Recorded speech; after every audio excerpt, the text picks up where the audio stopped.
Hi guys, welcome to ஸ்நேகம் இல்லம். இன்று கடன் தொல்லை நீங்கவும் நாள்பட்ட நோய்கள் தீரவும் அருள் புரியும் அற்புதமான தேய்பிறை சஷ்டி திதி. இன்னைக்கு நம் வாழ்வில் இருக்கும் அனைத்து துன்பங்களையும் வேறறுக்க வல்லவர் நம் செந்திலாண்டவர். சஷ்டியில் இருந்தால் அகப்பையில் வரும் என்பது பழமொழி.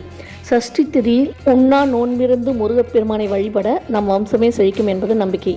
குறிப்பாக இன்றைய தேய்பிறை சஷ்டி நாளில் முருகனின் கையில் இருக்கும் சக்தி வாய்ந்த வேல் வழிபாட்டை நாம் செய்வது மிக சிறந்தது.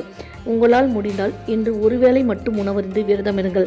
மாலை நேரத்தில் வீட்டில் உள்ள முருகப்பெருமான் படத்துக்கு செவ்வரளி அல்லது முல்லைப்பூக்களை சூடி நெய் தீபங்கள் ஏற்றி வழிபடுங்கள். கடன் சுமை தீர வேண்டும் என்றும் உடல் பிணிகள் நீங்கி ஆரோக்கியம் பெருக வேண்டும் என்றும் மனமுருகி வேண்டிக் கொள்ளுங்கள். கந்த சஷ்டி கவசம், வேல்மாறல் அல்லது ஓம் சரவணபவ என்னும் மந்திரத்தை 9 முறை பாராயணம் செய்யுங்கள்.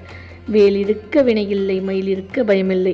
இந்த நாளில் முருகனின் திருவடிகளை சரணடைந்து சகல சௌபாகியங்களை பெறுவோம். வெற்றிவேல் முருகனுக்கு அரோகரா, வெற்றிவேல் முருகனுக்கு அரோகரா, வெற்றிவேல் முருகனுக்கு அரோகரா. ஓம் சரவணபவ. தேங்க்ஸ் ஃபார் வாட்சிங். வாழ்க வளமுடன்.